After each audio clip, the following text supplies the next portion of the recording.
Hey, this is Notser, and this is a look at 610 in the Graphical Improvements. This is on the public test server. Many of you are already trying to play the public test server. You've got to get your hands on the line before it comes out, right? On the public test server, there is a requirement that you play 3 games, I think win 3 Tier 9 Battleship games. So, of course, everyone's racing up either the German, the Japanese, or the Americans to get to Tier 9 and to do a little bit of work, you know. As far as this game is concerned, we're going to be firing our great big battleship guns, and I just want to see the graphical changes. And you can just see the flashes that every gun makes whenever it is fired. The splash of water when the shells land close to the target. Notice that the detection is a icon of an aircraft. So they have definitely refined the presentation in this patch, and I love it. I think it's great. You can really tell when someone fires from range. You know, sometimes you wouldn't really know that they fired. You'd have to sort of double take, and is it in the sky? You see this very faint outline of a white on white background, but no, there's no question who's firing, which ship is firing. It looks fantastic. Just look at the Fuso in the background.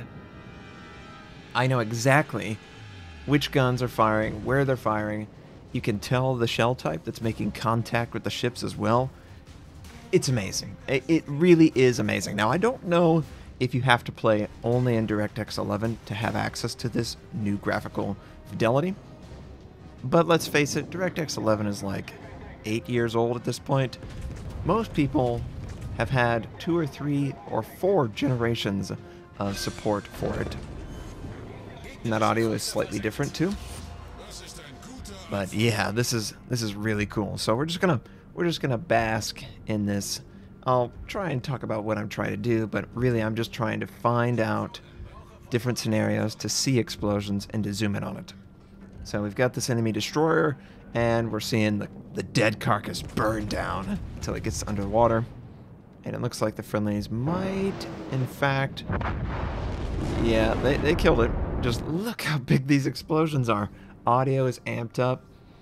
This is what we needed. We really do need to sell the idea, to communicate that information.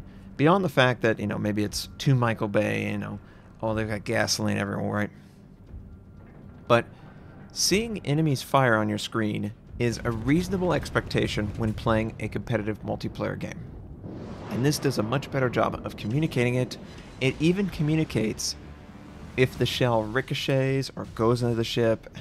It just does a better job. I honestly don't even need to look at the ribbons to tell which one goes in and all that sort of thing.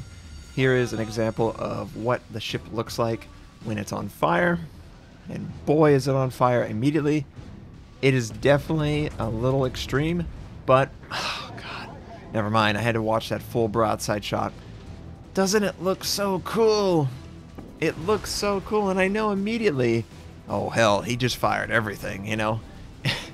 I don't need to just barely get the little shell coming out of the gun. No, no, no. There is nothing that is lost in this translation. I know exactly what he's done, what type of shell's coming out of the barrel, all that stuff. So it's really cool. And these guys are firing HE at a friendly. I'm still firing. Maybe I should switch to HE to continue the fire. I don't know. I'm sort of in the mode of playing British battleships and expecting to switch more often.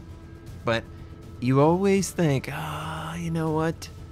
He's not going to show his side, or he's going to show his side. You get into a situation where it's like, I want to switch, but I shouldn't, right? Oh, isn't it? It's glorious. Oh, just look at the shells. It's just so cool. He sets us on fire. We know immediately that there's 2 fires on the ship.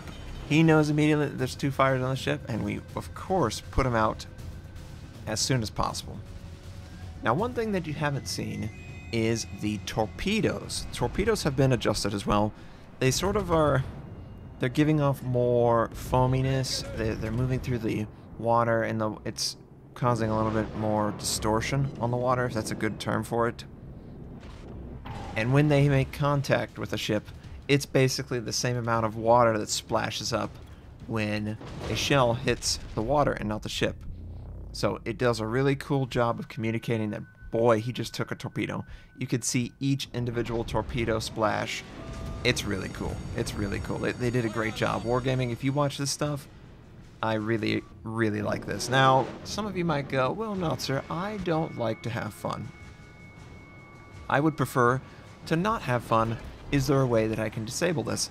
And I'm going to make an assumption that this is tied to DirectX 11 only, but you could also consider lowering your particle effects, probably, maybe shadow effects as well. There's definitely some elements there that is occurring. But why would you, man? Why would you just cover the deck in water? It just looks so cool. It's so cool. Now, we're still trying to support the team on the eastern flank. I'm looking for possible targets. There is this enemy cruiser. He's sort of moving east to west. Friendlies are there to fire. I'm also there to fire as well. And give him a little bit of a lead because he is moving away. And I'm just hoping that I will, in fact, hit the target and do damage and not just... Yeah. Now, you hear that sort of like... that... I'm not sure. It sort of sounds like... It sort of sounds like you're hitting a pan or something like that. I'm not sure if that is related to the kill or the Citadel kill. That could be two different things, you know? And if there's something to highlight the fact that a target dies to a Citadel, I'm cool with that. If it's something to just highlight the fact that the target died to maybe AP, I'm cool with that as well. Man, it's even cool just being around people firing, because now you can actually see them firing their guns and really understand that, oh, okay, they did a chain fire, full broad. They used HE, AP. It almost looks like the shell is exiting the fire, but I know it's obviously not. That would be way too much work, but it looks good. And obviously I was like, hey, I want to see it from my point of view. Draw back and fire. We do hit the target, but of course, we don't do any damage. And it looks like time is short, my friends. I'm going to do a couple more salvos, I think. Maybe the Furutaka. If we could get a little bit of damage. My heal is on cooldown, unfortunately. I am burning. I could put the fire out. And probably I should put the fire out. But it goes out on its own. It's just I'm so low, right? Any time on fire is time that's going to mean my death. Quite frankly. And of course, we are on fire again. But we get 2 citadels on the enemy Furutaka. And friendlies take them out. So at least I contributed in my last moments on this planet. Just gonna avoid the aircraft carrier. And it doesn't look like they changed the aircraft carrier design. It does look like the smoke, you know, the flak. It's more evident that it is in existence whenever it explodes. In the previous versions, when it would explode, it would sort of, I don't know, disappear. It's like the shell would just go somewhere and disappear. Now you can see the flak burst, and I think that's pretty cool. Should the flak burst stay up in the sky? Well, yes. It should stay up in the sky until it disperses further. And bad luck, I guess. I died, and then I watched the friendly die, and he's burning down to the bottom of the ocean. What can I say? I couldn't really help myself. I had to watch what was going on. Now I'm going to cut a little bit forward so you can see the torpedoes being launched, and we're going to show you the point of view of a destroyer. Sorry, destroyer. I didn't mean to let you die, but I wanted to show the torpedoes in the water making contact with ships. So obviously the aircraft carriers got their torpedoes. It does look like the torpedoes have a little bit more volume in the water itself, and watch when they make contact with the ships. It's pretty cool. You can really see each individual torpedo making contact from range. So if I'm trying to count how many torpedoes, I don't have to just look at the ribbons. I could see visually. This should be much better from a competitive viewing standpoint, it's all communicated visually. I don't need to look at a ribbon. I don't need to see the damage done by the target. I could visually see, okay, 3 torpedoes made contact. We've got fires on the ship. He's using HE, he's using AP, he dodged it, you know, the shell hit the water.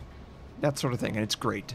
Great job, Wargaming. Thank you for the changes. I really appreciate it. I hope you enjoyed this first look, from my point of view, at 610 and the graphical improvements.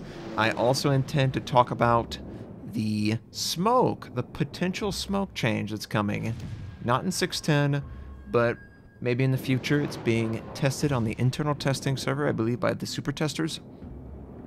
And the basic idea of smoke is exactly what I suggested in one of my videos probably 2 or 3 weeks ago when the first smoke version was announced, where the caliber of the gun would reduce the effectiveness of the smoke charge and it would just eat away at its duration. Well, now the proposed solution would put a sort of stealth fire penalty on each class of ship and each caliber. So something like a destroyer would only go out to 2.5, maybe 3, depending on it. Maybe it's a Soviet destroyer with a larger caliber. If you're a cruiser, get out to maybe 5, 6, and 7, depending on the size, obviously. There are people like, oh, well, this completely ruins my plan as a Minotaur. Well, a Minotaur's got a small caliber, and it's pretty stealthy, so I would assume it has probably best-in-class concealment while firing from smoke. That's what I would guess. And then battleships, it blooms out to, you know, 13, 14. Basically, it goes out to your concealment range, so it makes it to where you can't fire from smoke like every battleship does right now. You know, oh yeah, these giant 406mm guns can't see the source, right? It fixes that, but it keeps the effectiveness for the ships that need it. But it's not maintaining the super cheese power level that it is right now. You know, you could be point blank, see the guy firing, and you can't detect him. And he's just wiping you out as you're trying to advance on the guy. This is a much cleaner solution. It lowers the power level of smoke without completely ruining it, and it makes it more of a defensive tool, especially for battleships, than an offensive tool, which, let's be honest, it was in a lot of cases, and that is not how smoke would be in real life for a great big battleship. You wouldn't hide your battleship and fire and smoke. You wouldn't do that. So, I'm excited to see more on it. I think I'm going to go in depth with my thoughts in the video. I hope you all have a fantastic day, and I'll catch you next time.